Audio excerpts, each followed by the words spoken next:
안녕하세요. 반려동물의 이해 과목입니다. 이 시간에는 반려동물의 연령별 사양에 대해서 공부하도록 하겠습니다. 여러분 교과서 87페이지를 펴주시기 바랍니다. 반려동물의 연령별 사양을 개괄적으로 소개를 드리고 그리고 그 특징들을 소개하고자 합니다. 반려견의 먹이 급여 요령은 다음과 같습니다. 갓 젖된 반려견에게는 소화되기 쉬운 가장 쉬운 상태의 먹이를 줘야만 되겠습니다. 다른 동물도 마찬가지고요. 태어나자마자 바로 딱딱한 음식이나 이런 건조 사료를 주는 것보다 젖은 음식과 먹기 쉬운 이런 먹이를 줘야만 합니다. 초소형 견종은 6개월, 소형 견종은 10개월, 중대형 견종은 12 내지 24개월 만에 발육이 일반적으로 완성됩니다.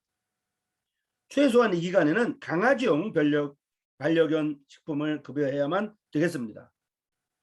소형 반려견의 경우 이후 전, 즉 6 내지 8주까지는 습식 상태로 급여를 해야 됩니다. 밥그릇은 여기 지금 밥그릇이 있는데요.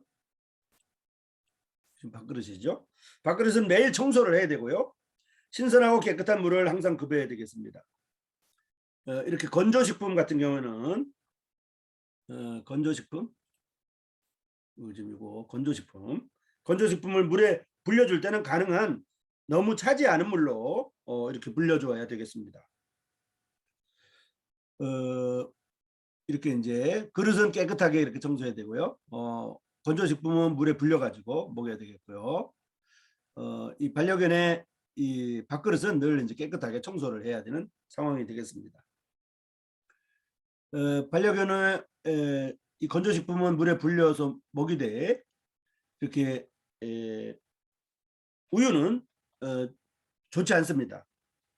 그리고 팬밀크 반려견용 우유가 있거든요.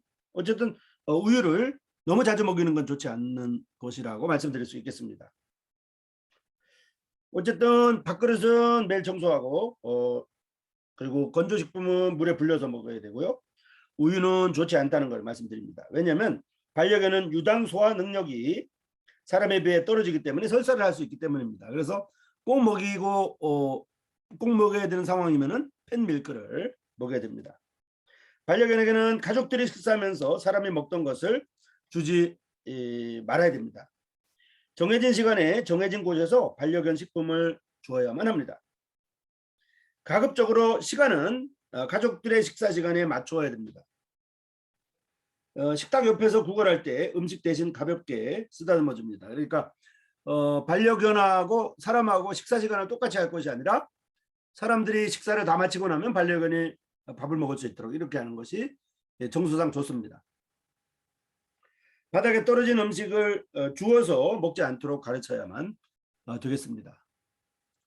반려견의 입맛은 굉장히 까다롭습니다. 그리고 반려견의 입맛이 또 사실 까다로운 것은 바로 그 원인이 주인에게 있습니다. 가족 모두가 간식을 일절 주지 말고요. 물과 반려견 식품만을 먹도록 유도하게 되면 반려견의 입맛이 그렇게 까다롭게 될 리가 없죠.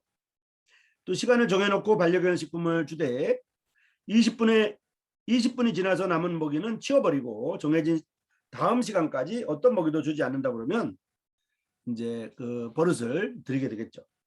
다음에도 같은 방법을 반복해서 2 내지 3일 정도 지나면 대부분 반려견 식품만을 먹게 됩니다. 인정에 끌려서 다시 사람이 먹는 음식을 주게 된다 그러면 그 다음에는 그만큼 더 습관을 고치기가 어렵게 되겠습니다. 반려견은 자기가 음식을 거부하면 더 맛있는 것을 줄 줄 알고 고집을 부리게 되겠는데요. 이러한 고집을 반드시 꺾어야만 됩니다. 아무리 고집이 센 반려견이라도 먹을 것을 놔두고 굶어 죽지는 않는 것이 일반적입니다. 반려견의 미각은 이 반려견의 이런 미각은 사람의 5분의 1 정도에 불과하기 때문에 이것저것 자주 바꾸어서 이렇게 사료를 주게 되면 입맛이 까다로워지는 원인을 제공하게 되기 때문에 그렇게 하지 않는 것이 좋습니다.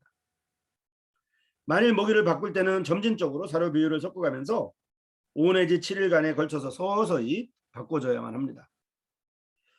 임신견이나 포유 중인 모견, 성장기의 강아지, 운동을 많이 하는 반려견은 더 많은 영양을 요구하며 하루에 2번 내지 3번 나누어서 급여하는 것이 좋습니다. 그리고 오버웨이트, 비만 체크를 할 때는 복부가 아래로 쳐져 있는지, 그리고 위에서 밑으로 내려보았을 때 복부가 좌우측으로 불러 있는지, 그리고 이쪽 제1, 2 늑골 부분이 육안으로 확인되지 않는지를 검토해야 됩니다. 늑골 부분. 비만하다고 생각하면 원하는 체중을 정해가지고 그 체중이 되도록 서서히 급여량을 줄이거나 또 운동을 시켜서 운동량을 높여줘야 합니다. 그 다음에 이제 반려견이 먹어서는 안 되는 음식물에는 다음과 같은 것이 있는데요. 반려견이 먹어서는 안 되는 음식 중에는 정어리나 고등어 등 등푸른 생선이 있겠습니다. 먼저 정어리나 고등어 같은 등푸른 생선, 이런 것들은 습진과 알레르기 원인이 되기 때문에 먹이지 않는 것이 좋습니다. 그리고 초콜릿, 여기 비스켓, 사탕, 이런 사람이 먹는 다양한 이런 음식을 반려견에게 먹이게 되면 먹이 변화가 일어나기 때문에 설사의 원인이 되고요. 또 비만의 원인이 되기도 하기 때문에 이렇게 사람이 먹는 것들을 주지 않는 것이 좋겠습니다. 그 다음에 이제 닭뼈와 생선뼈 같은 이런 이제 요건 지금 닭뼈인데요. 닭뼈와 생선뼈는 반려견의 장이 상하게 되면서 작은 뼈 전체를 삼켜가지고 식도 폐쇄나 장 폐쇄가 되는 경우가 있고요. 또 소화 불량의 원인이 되기 때문에 닭뼈나 생선뼈는 반려견에게 주지 않는 것이 좋겠습니다. 그 다음에 사람이 먹는 우유를 먹게 되면 설사를 일으킬 수 있기 때문에 개 전용 분유를 먹이는 것이 좋겠습니다. 이게 이제 강아지 전용 팻밀크, 개 전용 우유입니다. 개 전용 우유고요. 자연 포유 상태로 갓 태어난 반려묘, 그러니까 자연 포유 상태로 갓 태어난 반려 고양이 같은 경우는 어미젖을 충분히 먹이는 것이 좋습니다. 보통 아기 반려묘는 태어나자 곧 어미를 찾아서 젖을 빨기 때문에 초유를 충분히 먹게 됩니다. 반려 고양이는 거의 4주까지는 어미젖만을 먹고 발육하는데 젖을 충분히 먹고 어미 곁에서 자면서 성장하게 됩니다. 반려묘의 초유 중에는 다른 동물과 마찬가지로 면역 항체가 들어있어 가지고 병원성 미생물의 감염을 방지하여 줍니다. 이렇게 반려 고양이를 위한 우유가 있습니다. 반려 포유가 불가능할 경우 고양이용으로 제조된 이런 캔밀크를 온탕에 용해시켜서 급여하게 됩니다. 아기 고양이 자신이 먹지 못할 때는 스포이드를 이용해서, 이렇게 스포이드 같은 거를 이용해 가지고 아기 입에 넣어서 먹이는 훈련을 시켜줍니다. 배변과 배뇨는 아기 반려묘 자신이 하지 못하고 어미가 엉덩이를 핥아서 자극시켜야 배설되기 때문에 어미가 이렇게 엉덩이를 핥아서 배변이나 배뇨를 자극시키는 그런 것들을 하지 못할 경우에, 어미가 없을 경우에는 사람이 탈지면이나 화장지를 사용해서 항문 부근을 가볍게 마사지해서 배설을 시키면 됩니다. 배변이나 배뇨를 도와주는 거죠. 식사 습관에 따라서 편식하는 경우에는 영양장애를 일으키거나 비만체가 되거나 또는 야윈 체격이 될 수가 있습니다. 또한 식성이 까다롭게 기르는 경우에 사육 관리에 어려움이 많아지기 때문에 주의해야 됩니다. 반려동물을 기르기로 결정을 하고 입양 또는 분양을 받았다 그러면 반려동물을 잘 돌봐서 그 반려동물의 생명과 반려동물의 안전을 보호하는 한편 자신의 반려동물로 인해 다른 사람이 피해를 입지 않도록 주의해야 되겠습니다. 이렇게 반려고양이가 우유를 이렇게 비우면서 먹는 장면을 볼 수 있습니다. 자, 그다음에 동물복지에 의거한 동물 사양. 지금 우리는 반려동물의 연령별 사양을 공부하고 있는데요. 동물복지라는 개념이 이제 최근에 들어와 있죠. 동물복지에 의거한 동물 사양을 보면 이제 일반 기준은 다음과 같습니다. 자, 색깔을 좀 바꿔서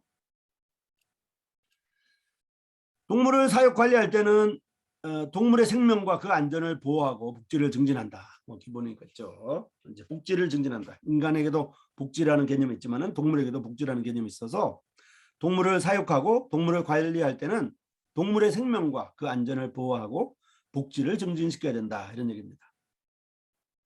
그다음에 이제 두 번째로는 동물로 하여금 갈증이나 배고픔이나 영양 불량이나 불편함이나 통증이나 부상이나 질병이나 두려움이나 이렇게 또 정상적으로 행동할 수 없는 것으로 인해서 고통을 받지 않도록 노력해야 된다. 그러니까 동물에게 갈증을 느끼지 않도록 해줘야 되고 배고프지 않게 해줘야 되고 영양 불량이 되지 않게 해줘야 되고 불편하지 않게 해줘야 되고 통증이 있으면 제거해줘야 되고 부상을 입으면 고쳐줘야 되고 질병이 있으면 이제 질병에 대해서 예방 접종을 한다든지 또 치료한다든지 또는 이렇게 이제 기부스를 해준다든지 내버려두지 않는다는 것입니다. 그리고 두려움과 정상적으로 행동할 수 없는 것, 그러니까 옆에서 아주 소음이 심하다든지 소리를 지른다든지 이런 이제 그런 두려움으로부터 벗어나게 해줘야 되고 또 정상적으로 행동할 수 없는 것 이제 24시간 계속 묶어놓는 다든지 이렇게 하지 말고 정상적으로 행동할 수 없는 것으로부터 고통받지 않도록 노력해야 된다는 것입니다.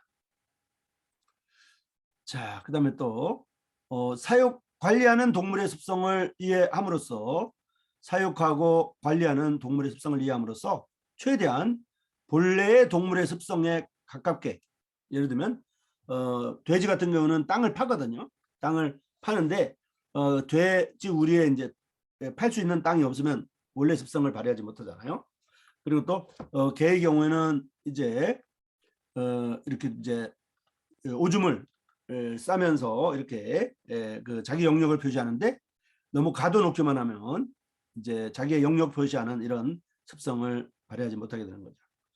또 햄스터나 이런 마우스 같은 종류는 이빨이 위아래 두 개씩 있는데 계속 어떤 딱딱한 것을 이렇게 핥히거든요. 그런데 그 핥히는 어떤 딱딱한 것이 없으면 심지어 전기줄을 갉아먹는다 해가지고 화재가 나기도 하고 이렇게 하기 때문에 사육 관리하는 동물의 습성을 이해함으로써 최대한 본래의 습성에 가깝게 사육하고 본래의 습성에 가깝게 관리해야 된다. 그리고 동물의 보호와 동물의 복지에 책임감을 갖는다. 이것이 동물 복지에 의한 동물 사양의 일반 기준입니다.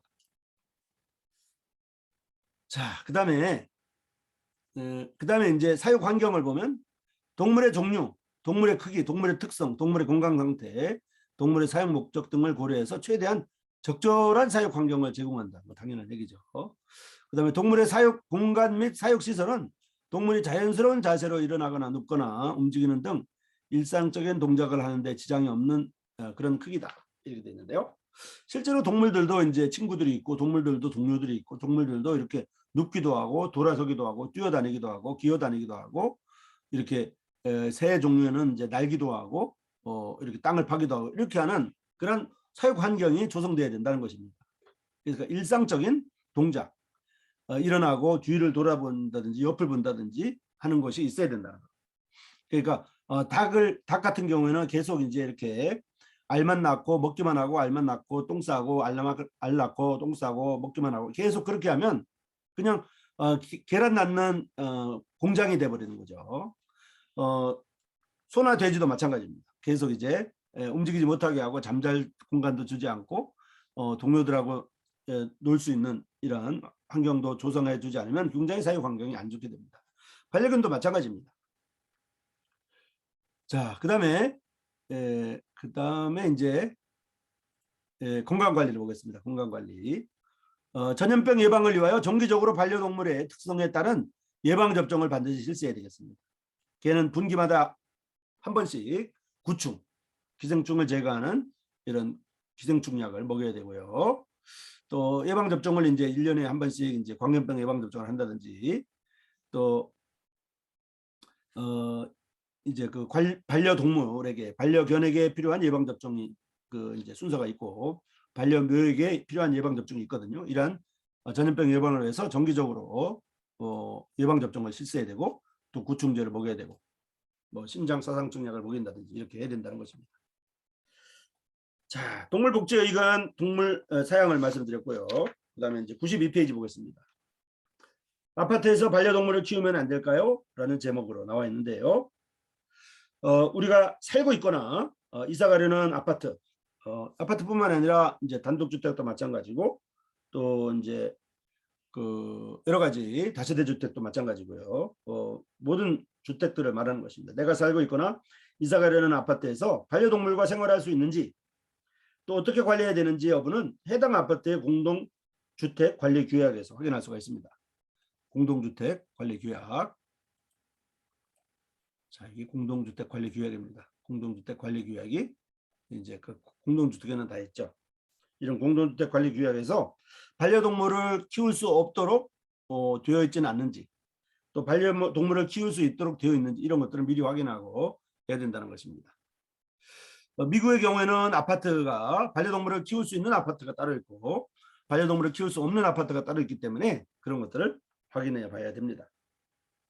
반려 목적으로 기르는 개나 고양이 그리고 토끼나 패럿 그리고 기니픽 그리고 햄스터 이런 반려동물들은 최소한의 사육 공간 제공 등 사육이나 관리 의무를 준수해야만 되겠습니다. 특별히 이제 이 공동주택 관리 규약에서 주의할 게 뭐냐면 이게 맹견인데요. 맹견이라고 그러면 이제 우리나라에서는 도사견이라든지 라이카라든지 오프차카라든지 마스티프, 그다음에 로트와일러, 그다음에 울프독, 칸갈, 피플테리아 등이 이제 맹견에 분류되고 있는데요. 맹견으로 분류가 되고 있는데 이런 맹견을 기를 때는 그 아파트 관리 규약을 지켜야 되고요. 또 이제 국회에서 정한 법률이 또 있어요. 맹견을 기르려면 어떻게 해야 된다고 하는 법률이 있는데 그 규약을 반드시 지켜야 된다는 거예요. 이런 맹견들은 외출할 때 목줄을 해야 되고요. 그 다음에 입마개를 해야 됩니다. 그리고 탈출 방지용 장치를 해야 됩니다. 이렇게 외출할 때는 목줄, 그 다음에 입마개, 그 다음에 탈출 방지용 장치 등을 이제 해야 된다. 맹견은. 조금 전에 본 도사는 이제 용도가 투견이나 응병이고요. 최고 55cm 이상. 그 다음에 퓨플테리아는 투견이나 경비 40cm 이상. 로트와일러는 가축보호나 경비 50cm 이상. 마스티프는 투견이나 경비 70cm 이상. 라이카는 수렵이고 40cm 이상. 오프차카는 가축보호 경비로 60cm 이상. 그 다음에 칸갈은 가축보호와 경비에 쓰이고요. 70cm 이상. 그 다음에 울프독은 수렵에 쓰이고 60cm 이상입니다. 이렇게 해가지고 이런 맹견은 목줄과 입마개를 반드시 해야만 외출할 수 있다고 하는 거. 이것을 말씀드릴 수가 있습니다. 이게 이제 목줄이고요. 이게 목줄이죠. 그 다음에 여기 입마개입니다. 입마개하고 목줄을 같이 한다는 거. 그리고 이제 이동장치가 별도로 또 있어야 되겠습니다. 왜냐하면 맹견을 기르지 않는 사람들에게는 공포스러우니까요. 자, 여러분 교과서 94페이지가 되겠고요. 반려동물 관련 이제 해외 제도를 보면요. 이제 뒤에 이 책 뒤에서 또 다루게 되는데요. 반려동물 관련 해외 제도를 보면 이제 독일의 경우에는 법적으로 반려동물을 물건이 아닌 동물로 취급합니다. 생명체로 취급한다는 거죠. 생명체로 취급한다는 거죠. 뭐 물론 이제 독일이 아닌 다른 나라들은 생명체로 취급을 안 한다는 얘기가 아니라 법적으로 동물로 취급한다는 것입니다. 법적으로. 이제 동물로 취급하고 안 하고의 문제가 법적인 문제가 되느냐, 법적인 문제가 안 되느냐가 차이라고 하는 것입니다. 그래서 독일은 법적으로 반려동물을 물건이 아닌 동물로 취급한다는 거. 우리나라는 아직 반려동물을 이제 이 여러 가지 사건에서 이제 물건으로 취급할 경우가 많이 있거든요. 왜냐하면 반려동물의 사체를 일반 쓰레기 봉투에 넣어서 버린다고 한다든지 뭐 이렇게 하면 물건으로 취급하는 거죠. 근데 법적으로 반려동물을 물건이 아닌 동물로 취급한다는 것, 독일은. 그다음에 맹견 종류를 세분화해가지고 피플테리아 등 4종에 대해서는 일반인 소유를 금지시킵니다. 아예 일반인들은 소유하지 않도록 못하도록 이렇게 하는 것이 독일입니다. 그다음에 영국 같은 경우에는 피플테리아 등 맹견 키우기 위해서는 법원의 허가가 필요하다 이렇게 되어 있습니다. 독일은 이제 반려동물을 키울 때 반려동물 키울 수 있는 허가증이 있어야 되거든요. 면허증이 있어야 돼요. 면허증이 있어야만 독일에서는 반려동물을 키울 수 있고, 독일에서는 반려동물을 키우려면 이제 버스를 타거나 택시를 타거나 전철을 탈 때 버스료나 택시비나 전철료를 별도로 냅니다. 그리고 반려동물을 키우는 사람들은 세금을 내거든요. 독일은. 근데 영국에서는 피플테리아 등 맹견을 키우기 위해서는 법원의 허가가 필요하다. 이게 특이하죠. 독일은, 영국은. 그리고 영국은 이제 그 반려동물 관련 이제 보험 제도가 잘 발달되어 있는데요. 대인 배상 보험이 보험을 가입하도록 되어 있고요. 중성화 수술은 의무화되어 있습니다. 그다음에 프랑스의 경우에는 맹견을 키우기 위해서는 시청의 허가가 필요합니다. 맹견을 키우기 위해서는 시청의 허가가 필요합니다. 그러니까 독일은 반려동물을 키우기 위해서는 면허증이 필요하고, 영국은 맹견을 키우기 위해서는 법원의 허가가 필요하며, 또 프랑스는 맹견을 키우기 위해서 시청의 허가가 필요하다 이렇게 말씀드릴 수 있겠어요. 그리고 프랑스는 주기적으로 사람을 해칠 위험이 없는지 맹견 행동평가를 실시해야만 됩니다. 프랑스. 이 나라들은 우리나라하고 좀 많이 다르죠. 생소하고. 그다음에 뉴질랜드는 소유자가 맹견을 다룰 능력이 있는지 검토해서 관리 자격을 부여합니다. 맹견 관련 문제가 발생했을 때 소유주 책임질 수 있다고 하는 교육을 이수해야만 맹견을 키울 수 있도록 되어 있는 거죠. 그래서 이런 반려동물 관련 해외 제도, 맹견 관련 해외 제도를 살펴봤습니다. 이거는 이제 맹견을 키울 때 씌워야 되는 입마개 모습입니다. 이렇게 입마개가 있고요. 이게 이제 목줄은 이렇게 여러 가지로, 목줄은 여러 가지 색깔과 여러 가지 이제 디자인과 스타일이 있고요. 이런 입마개도 여러 가지 모양과 디자인이 있습니다. 입마개입니다. 그 다음에 이제 교과서를 보면 맹견 소유자 등은 소유자 등 없이 맹견을 기르는 곳에서 벗어나지 아니하게 해야 합니다. 맹견의 경우에는 이제 사람을 물기도 하고 어린아이를 다치기도 하고 심지어 맹견 때문에 이제 죽는 사고도 많이 나가기 때문에 맹견 소유자 등은 소유자 등 없이 맹견을 기르는 곳에서 벗어나지 않도록 해야 된다는 거. 그다음에 맹견을 동반하고 외출할 경우에는 이렇게 목줄을 외출할 때는 반드시 목줄을 해야 되고요. 목줄을 해야 되고, 그다음에 입마개 해야 되고요. 목줄과 함께 맹견이 호흡 또는 체온 조절을 하거나 물을 마시는 데 지장이 없는 범위에서 사람에 대한 공격을 효과적으로 차단할 수 있는 크기의 입마개 등의 안전장치를 해야 되고요. 그다음에 맹견의 탈출을 방지할 수 있는 적절한 이동장치를 해야 된다는 것입니다.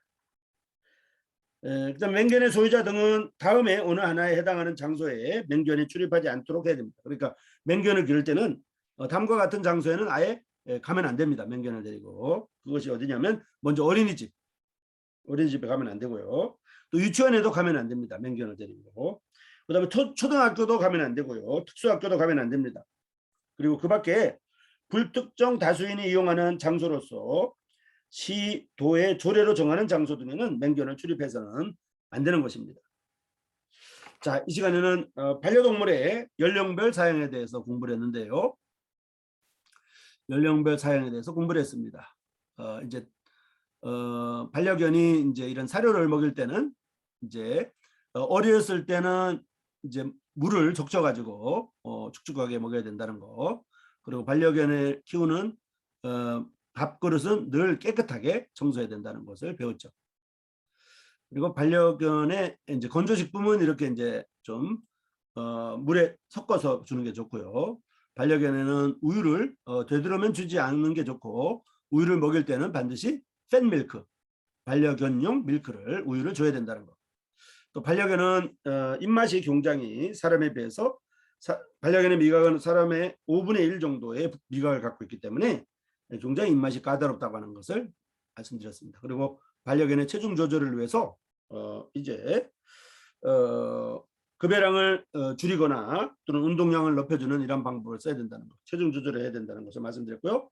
반려견이 먹지 말아야 되는 음식에는 정어리나 고등어 등의 등푸른 생선을 먹으면 안 되고요. 그다음에 이제 이렇게 초콜릿이나 사탕이나 이런 비스켓 종류는 먹으면 안 된다. 정어리나 고등어 같은 등푸른 생선을 먹으면 안 되는 이유가 습진과 알레르기, 그다음에 과자 종류는 이제 설사의 원인이 되기 때문에 먹으면 안 된다는 것이고요. 그다음에 닭뼈 같은 것들은 이제 소화불량의 원인이 되고요. 그다음에 개는 개 전용 우유를, 고양이는 고양이 전용 우유를 먹어야 된다는 것을 말씀을 드렸습니다. 그다음에 이제 동물 복지를 의료한 동물 사양을 알아봤으며 공동주택 관리 규약에 의거한 맹견 기르는 방법들을 살펴보았습니다. 자, 여러분 수고하셨습니다.